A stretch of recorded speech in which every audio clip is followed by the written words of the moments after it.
Bismillahirrahmanirrahim. Assalamualaikum warahmatullahi wabarakatuh. Waalaikumsalam. Alhamdulillahi rabbil alamin. Allahumma shalli wa sallim ala sayyidina wa nabiyyina wa maulana Muhammadin wa ala alihi wa sahbihi ajma'in, amma ba'du. Mari kita lanjutkan pelajaran kita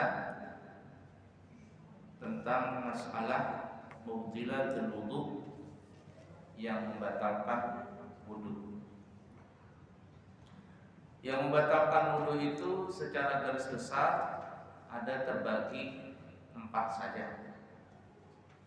Yang pertama, keluar sesuatu dari 2 jalan, yakni pintu depan, pintu belakang, kubul ataupun dubur. Kita sudah bahas sebulan yang lalu. Kemudian yang kedua, hilang akal, termasuk mabok, pingsan, lagi hilang, termasuk juga tidur, kecuali tidur sambil duduk. Itu tidak batal dengan syarat. Yang pertama, orang yang tidur itu dalam keadaan dia punya pinggul, pipi pinggulnya rapat ke lantai. Yang kedua, tidak terlalu gemuk yang berlebihan orangnya, dan juga orangnya tidak terlalu kurus yang berlebihan. Yang ketiga adalah orangnya itu ketika dia bangun masih dalam keadaan duduk.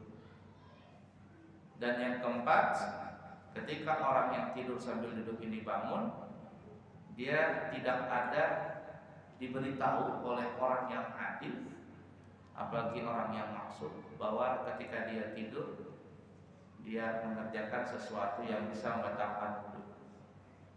Umpama ada orang yang adil, orang yang saleh, orang yang jujur, berkata kepada orang yang bangun dari tidur tadi, kamu tadi bangun tidur, kamu kentut pas waktu tidur tadi. Yang negur ini adalah orangnya saleh, orang baik, orang jujur. Maka pendapat orang itu mesti diperpegangi, yakni orang yang bangun tidur dari duduk tadi, wudunya berarti batal. Tapi kalau orang yang negur ini, yang memberitahukan ini adalah orangnya itu pembohong, suka maksiat, maka perkataan orang itu tidak usah diperpegangi, tidak usah diambil perkataannya, karena bisa saja orang itu suka berbohong. Nah, jadi orang yang bohong itu memang sungguh rugi, perkataannya pun tidak dipercayai dan juga tidak bisa dijadikan saksi. Nanti yang kedua kemarin ya. Kemudian yang ketiga, yang membatalkan wudu nomor 3 adalah bersentuhan antara kulit sama kulit. Halaman berapa itu? 17 ya, yang kita paham 17. Itu halaman berapa? 74. Nah, coba di situ nomor 3 baca.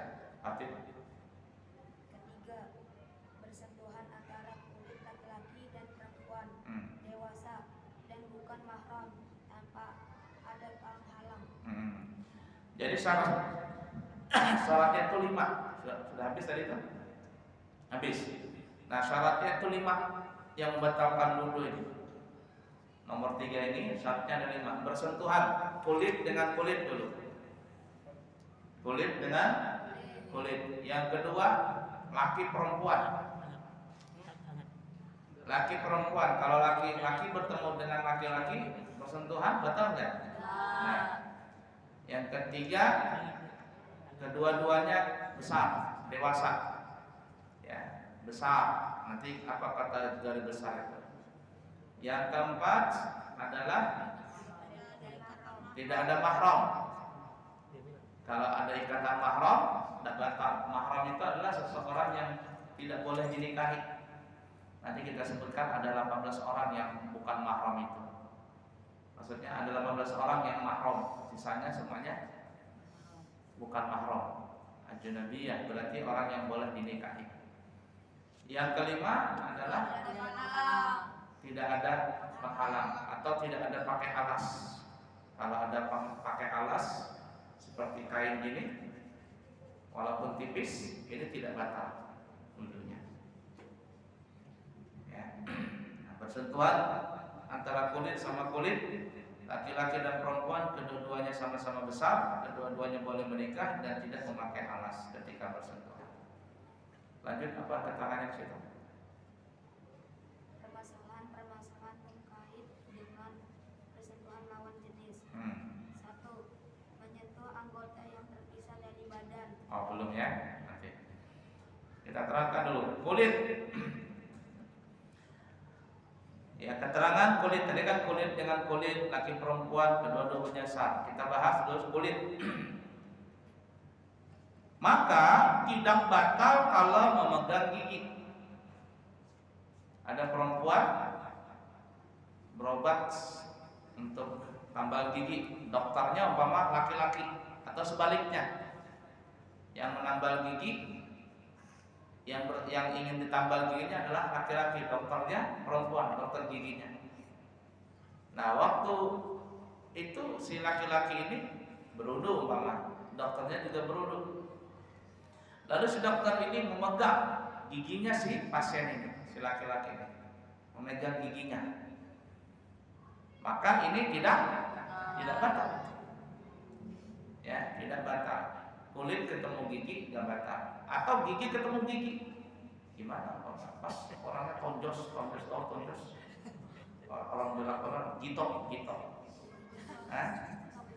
Tonggos, ya orang bilang boleh gitok. Giginya gitok. Nah, zaman dulu abu yang masih kecil namanya gitok. Giginya nih. Ya, pas tubrukan itu, buk. Laki-lakinya gitok, perempuannya gitok. Plong, gigi ketemu gigi. Batal? Enggak batal. Ya. Kemudian bulu, termasuk rambut, bulu apa saja di kepala, alis, bulu mata, jenggot, kumis, cambang. Ya, bulu dada, bulu tangan, bulu kaki, apa saja yang namanya bulu. Ini juga tidak batal. Ada seorang laki-laki umpama berjalan tanpa sengaja dia menyentuh rambutnya perempuan, tidak batal wudhunya. Ya. Atau rambut ketemu rambut, suami istri tidur begitu, pakai bantal yang panjang. Suaminya berwudu, istrinya wudu, bersentuhan kepala dengan kepala, rambut ketemu rambut, batal? Ya. Atau suaminya megang rambut istrinya, istri megang rambut suaminya, nggak batal. Termasuk selain rambut ada bulu-bulu, bulu apa saja, ya, nggak batal, yang tumbuh di rambut. Begitu juga mata dan tulang yang keluar dari badan. Ini pendapatnya Imam Ibnu Hajar. Mata itu bola mata. Bola mata. Termasuk tulang yang keluar dari badan. Jadi umpama ada orang ditabrak mobil, alhamdulillah min dzalik, nasallallahu alaihi, keluar tulangnya. Keluar tulangnya. Datanglah perempuan memegang tulangnya yang keluar tadi. Enggak batal wudhunya. Ini pendapatnya Imam Ibnu Hajar. Yang kedua, laki-laki dan perempuan. Maka tidak batal perempuan sama perempuan, bersentuhan perempuan dengan perempuan tidak batal. Dan laki-laki sama laki-laki juga tidak batal. Ya, laki-laki sama laki-laki bersentuhan tidak batal. Begitu juga bencong asli. Bencong itu dalam bahasa Arab namanya al-khuntha. Khuntha, kalau untha pakai hamzah, untha perempuan. Tapi kalau pakai kha, bil kha, khuntha bencong, waria. Ya, waria. Kirain wito, ternyata wati. Kalau siang jadi wito, malamnya jadi wati. Nah, muka keibuan, kaki kesebelasan. Ini bencong. Nah, bencong ini ada dua, ada al-khuntha muskil. Khuntha muskil itu bencong yang mempunyai dua kelamin. Laki-laki yang mempunyai dua alat kelamin, punya alat kelamin laki-laki dan punya alat kelamin perempuan.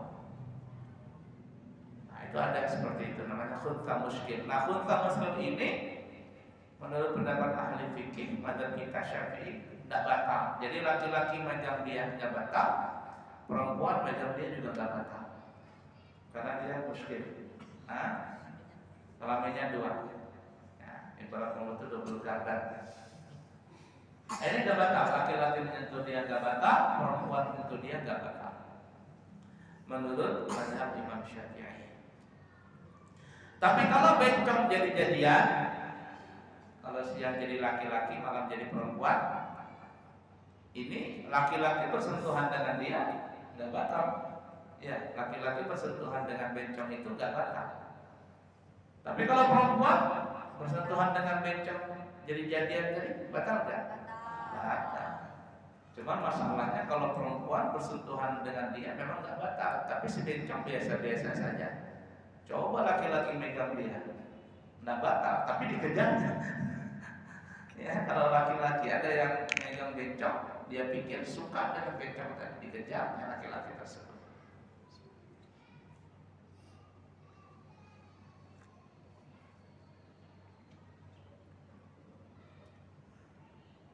Nah, begitu ya masalahnya.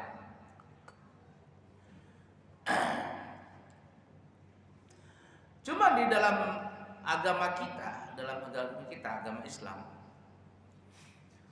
jenis kelamin itu cuma ada dua, laki-laki ataupun perempuan. Walaupun memang diakui ada khuntha muskil, bencong dua kelamin itu ada. Maksudnya orang yang punya dua kelamin itu ada. Tetapi di dalam pandangan agama kita itu cuma ada dua, laki-laki dan perempuan.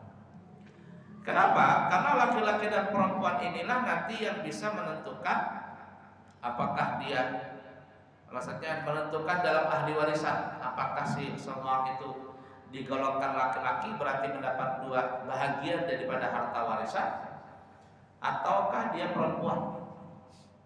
Kalau dia perempuan cuma dapat satu bagian dari jatah warisan.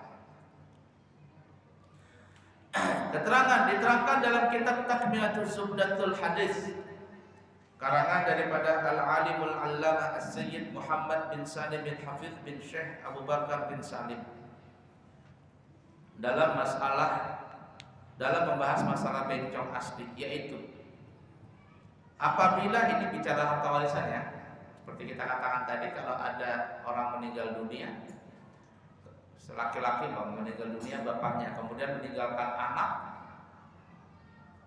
maka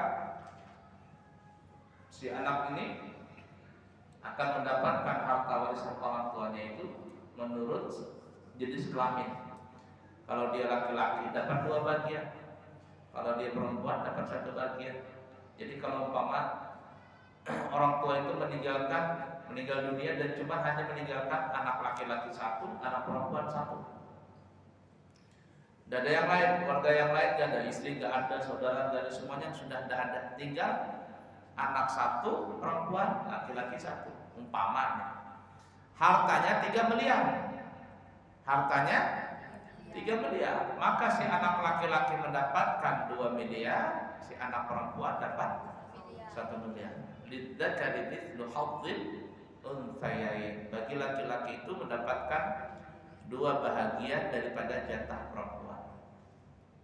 Kenapa? Karena tanggung jawab itu semuanya dibebankan kepada laki-laki. Laki-laki nanti punya istri, punya anak, siapa yang menafkahi? Suaminya. Kalau perempuan menikah dia, siapa yang menafkahi dia? Suaminya. Jadi, nah karena beban berat bagi laki-laki, itu diberikan jatah 2 bahagian bagi laki-laki tadi. Nah, bagaimana kalau bencong? Dapat berapa warisan dia? Nah, mempunyai 2 kelamin. Oh, diborongnya habis katanya, ini dapat semuanya. Kenapa? Karena dia punya alat kelamin laki-laki, punya alat kelamin perempuan. 3 miliar diambil borong semuanya. Apakah begitu? Oh tidak, ada pembahasannya. Nah oleh karena itu dalam kitab Takminatul Zumratul Hadis ini, karangan daripada Habib Muhammad bin Salim bin Hafid, ayah daripada Habib Umar bin Hafid yang ada di Hadramaut, beliau merangkat dalam membahas masalah bencong asli, yaitu apabila ada yang terjadi seperti ini, ini seperti bencong itu ya, maka yang pertama dilihat adalah kencingnya. Apabila air kencingnya itu keluar dari alat kelamin laki-laki, maka dia dihukumkan laki-laki. Kalau keluar kencingnya itu dari alat kelamin perempuan, maka dia dihukumkan perempuan. Ternyata dua-duanya keluar. Ya, apakah laki-laki atau perempuan? Maka hukumnya stop dulu. Ya, bencong. Lihat dulu kencingnya. Oh, keluar di alat kelamin laki-laki. Laki-laki. Kalau dia dihukumkan laki-laki, nanti di pengadilan agama diputuskan tak kata hakim bahwa si fulan ini laki-laki. Berarti dapat harta warisan berapa? 2. Ternyata dari kelamin perempuan keluarnya, dihukumkan sama hakim tak perempuan. Satu bahagia. Ternyata dua-duanya keluar. Gimana ini? Maka hukumnya di stop dulu, tidak dikatakan laki-laki, tidak dikatakan perempuan. Lalu gimana caranya? Dilihat lagi. Cara yang kedua yaitu dilihat daripada air maninya. Di mana air maninya keluar? Kalau air maninya keluar di alat kelamin laki-laki, maka dikatakan laki-laki. Kalau di alat kelamin perempuan keluarnya, maka dia perempuan. Kalau dua-duanya keluar, berfungsi dua-duanya, subhanallah, ini kan ya? Bisa saja terjadi kekuasaan Allah. Maka hukumnya di-stop dulu. Nah, di-stop dulu. Lalu gimana selanjutnya? Dilihat lagi cara yang ketiga. Kalau seandainya si perempuan ini bisa haid nih. Kalau dia haid berarti punya rahim itu. Kalau perempuan itu bisa haid berarti dia punya rahim. Periksa sama dokter. Haid ini kata dokter. Maka dia adalah perempuan. Atau dia tidak bisa haid, tapi bisa hamil. Nah, siapa yang hamilin? Bisa hamil dia. Maka jelas ini perempuan. Karena ciptaan Allah itu perempuan ada rahim. Laki-laki bagaimanapun dia mau punya anak nggak bisa punya anak. Makanya LGBT itu dia paham, yakin seyakin-yakinnya mereka tidak bisa menurunkan keturunan. Tapi dia bisa memperbanyak kaumnya dia. Dengan apa? Menyebarkan virus. Sekali ada orang yang pernah disodomi, maka orang itu akan menyodomi orang lain. Itu penyakit kengerikan. Ya, jadi sekali ada seseorang yang pernah disodomi, suatu saat orang yang disodomi itu akan menjodomi orang lain lagi. Tahun berapa? Mungkin ada 5 tahun atau 6 tahun yang lalu ya. Ada kasus babe di Jakarta itu ya. Pernah dengar nggak bapak-bapak ya? Kasus babe ada 20-an anak yang disodomi sama si babe ini. Ternyata diperiksa sama dokter, sama kepolisian, si babe ini juga dulu pernah jadi korban di masa kecilnya, dia pernah menjadi korban LGBT dan akhirnya dia melakukan lagi balas dendam di waktu besarnya. Nah, kaum LGBT mereka sadar seyakin-yakinnya bahwa mereka tidak bisa punya keturunan karena mereka tidak punya rahim. Tapi mereka ingin menyebarkan paham mereka dengan apa? Menyebarkan virus LGBT tadi. Sekali seseorang pernah disodomi, maka dia yang disodomi itu suatu saat dia akan menjodomi orang lain. Itulah parahnya orang yang melakukan LGBT itu.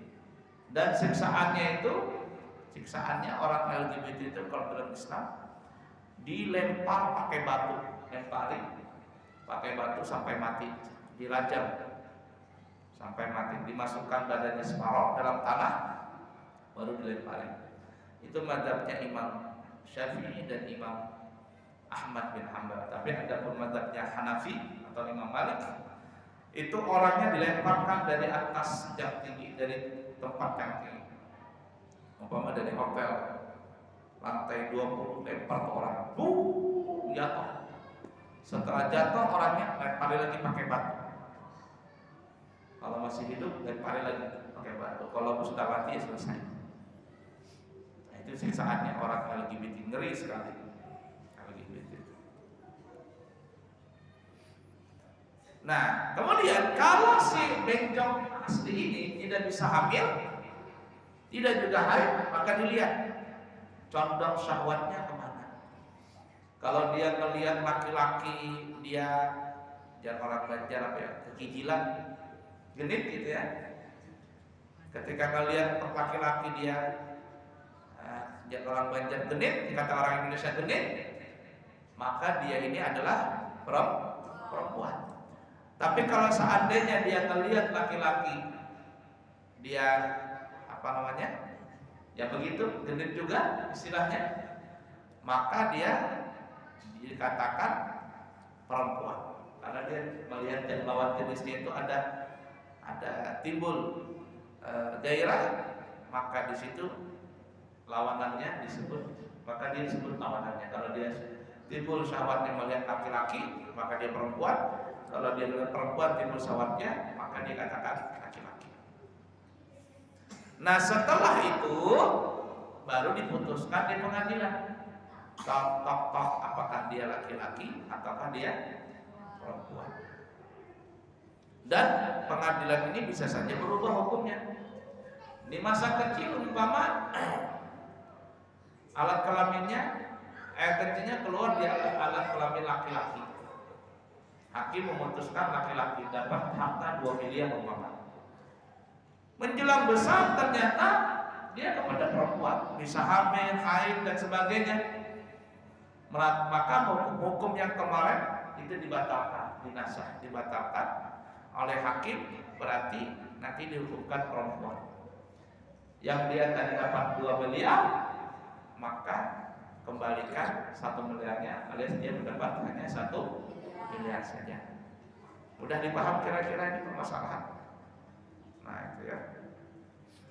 Nah walaupun seperti itu dalam ilmu fikihnya, dalam ilmu harta warisan, maka sebaiknya ya, tadi kita katakan dalam ilmu fikih tadi sebenarnya kalau bencong asli itu nggak batal.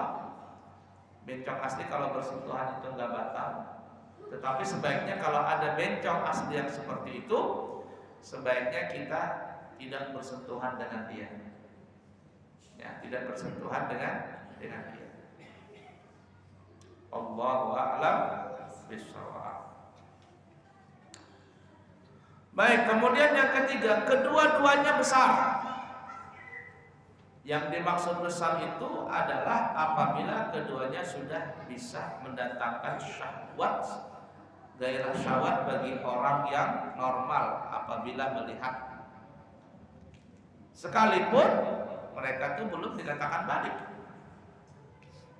Ya, umpama ada guru TPA, guru TK, guru TP-nya itu, TPA-nya ini laki-laki.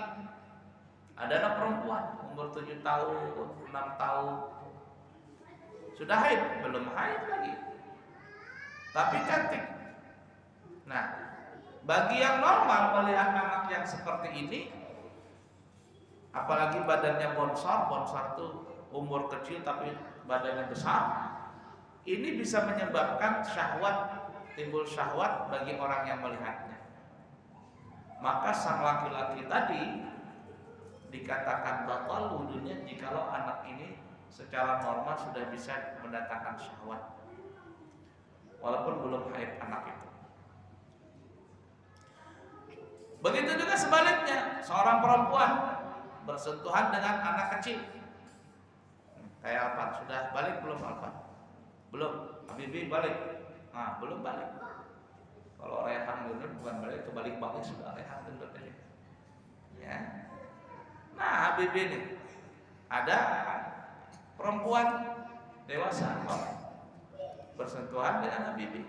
Habibi ini sudah bisa mendatangkan syahwat bagi lawan jenisnya. Maka sang perempuan tadi itu pun hukumnya batal bersentuhan dengan anak kecil seperti Habibie yang belum balik. Berapa umurnya? 10 atau berapa? 11. Nah, sudah besar. Ya. Walaupun belum balik, maka itu sudah dikatakan batal. Jadi tidak mesti balik. Yang penting sudah bisa mendatangkan syahwat bagi yang melihatnya. Yang keempat, kedua-duanya boleh menikah. Yakni mereka itu bukan sama-sama mahram. Kalau sesama mahram itu enggak batal. Bukan muhrim ya, mahram tulisannya. Kalau muhrim itu orang yang pakai ihram. Jadi kalau muhrim itu diganti dengan kata-katanya mahram. Ya. Adapun mahram, mereka itu tidak membatalkan wudu apabila bersentuhan. Nanti kita sebutkan mahram itu ada 18 orang. Mahram, orang yang tidak batal kita bersentuhan dengan dia itu ada 18 orang. Kita sebutkan nanti di bawah.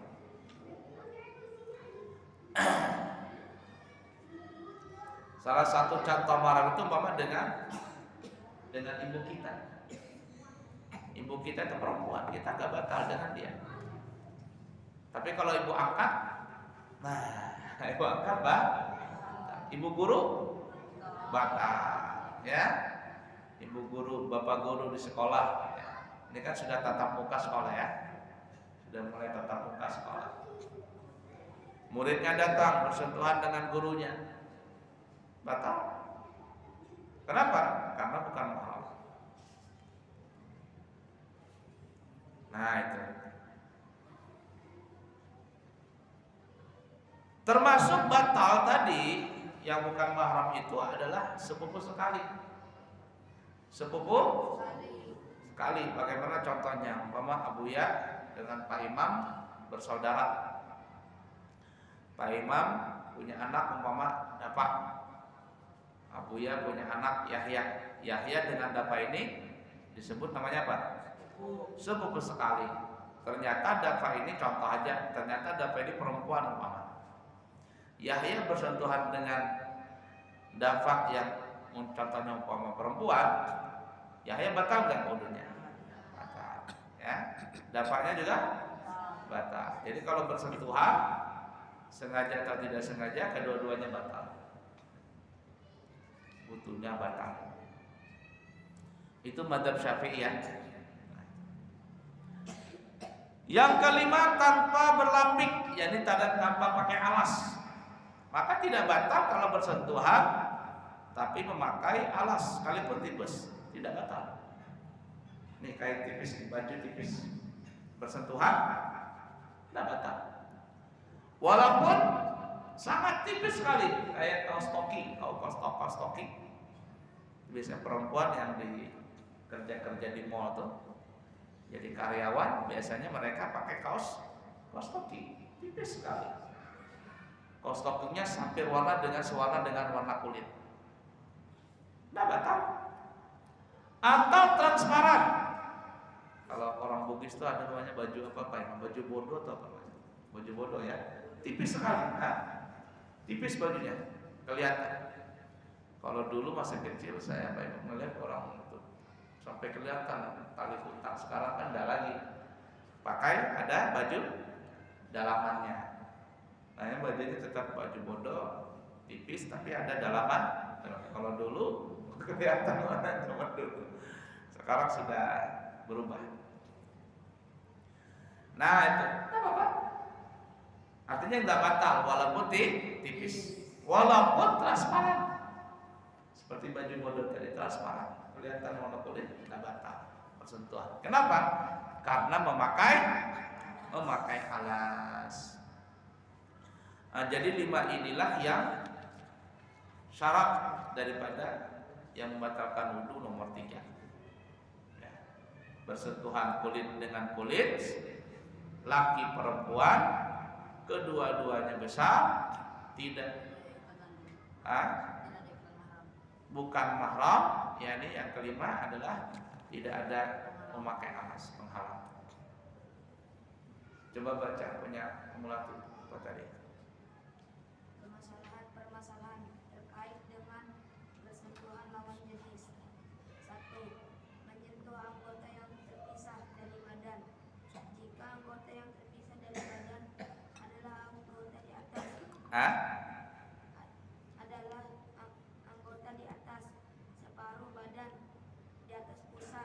pusat ke atas. Terus seperti tangan. Menurut Ibnu Hajar, menyentuh dapat membatalkan wudu secara mutlak. Sedangkan menurut Al-Ramli, hukumnya menyentuh dapat membatalkan jika nama anggota tersebut masih tetap sekira masih layak disebut perempuan atau laki-laki. Lanjut aja. Nomor 2, jika ada orang yang memberitahu bahwa wudunya batal. Menurut Imam Romli, hukum wudunya orang yang diberitahu menjadi batal jika yang memberitahu adalah orang maksum. Sedangkan menurut Ibnu Hajar sudah bisa membatalkan jika yang memberitahu adalah orang adil. Terus saja. Keempat, menyentuh kelamin atau lingkaran dubur. Cukup ya. Nah, jadi seperti itu dulu. Berapa menit Isya? 15. 18. Bisa ada kurang lebih 10 menit lagi. Ada pertanyaan? Pertanyaan para jamaah Bapak Ibu? Gak ada. Kita lanjut ya.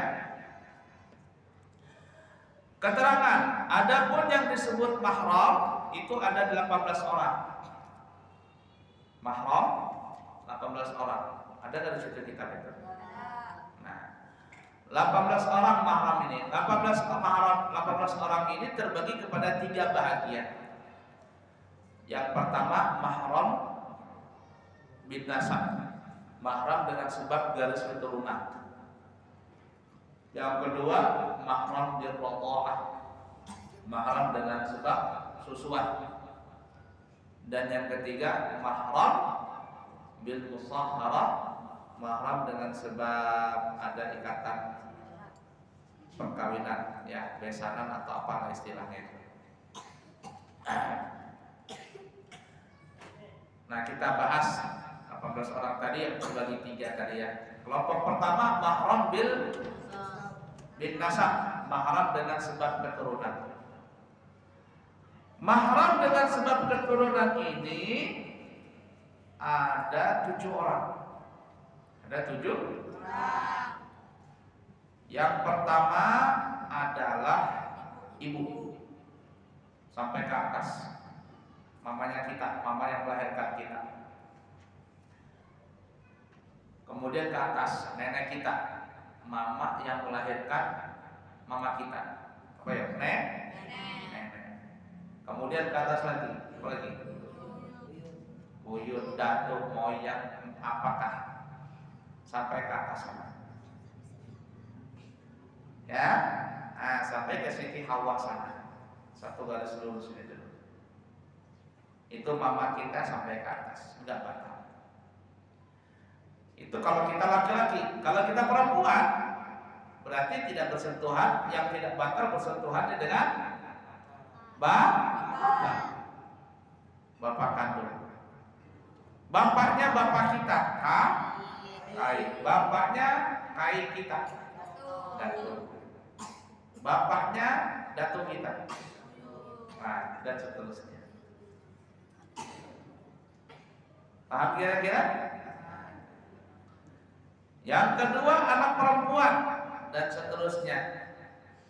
Anak perempuan nanti menikah mama, lalu punya anak perempuan, anak kandung, batal kan? Enggak batal, ya. Kemudian anaknya anak kita, apa namanya? Cucu, anaknya anak kita lagi. Ya, buyut, cucu, cuit, cirit, nah itu semuanya ada batal. Itu kalau kita laki-laki, ya, maksudnya kalau anak kita laki-laki. Kalau kita perempuan berarti anak kita laki-laki, nah batal kita. Mama kita perempuan punya anak laki-laki, nah batal. Anak laki-laki itu menikah lagi, punya anak laki-laki, terus sampai seterusnya, tidak batal. Ya. Kemudian yang ketiga saudari-saudari perempuan. Saudari-saudari perempuan. Saudari perempuan ini terbagi 3. Saudari sekandung, sebapak, sama seibu. Paham gak? Sekandung, sebapak, seibu. Bapak kita punya istri 2 umpama. Ya, punya anak. Mama kita, istri bapak kita pertama, punya anak kita. Kemudian menikah lagi dengan istri kedua, punya anak lagi perempuan. Saudara kita ada namanya. Saudara kita itu namanya sebapak. Atau mama kita bercerai dengan bapak kita, kemudian menikah lagi dengan suami kedua, lalu punya anak lagi dari bapak kita itu. Ini namanya saudara seibu dan seterusnya. Jadi ada sekandung, ada sebapak, ada seibu. Kebalikannya saudara ya. Nah, ya. Saudara sebapak, saudara sebibu, saudara sekandung. Yang keempat bibi, saudari ayah. Bibi acil. Kita punya bapak, punya saudara kan? Bahasa Jawanya apa tuh? Tutup. Apa namanya bahasa Jawanya Pak? Budek, padek. Budek, bulek, budek, paklek. Saudaranya ayah. Dan itu bagi 3 juga. Ada saudari ayah sekandung, ada saudari ayah sebapak, ada saudari ayah seibu. Ya.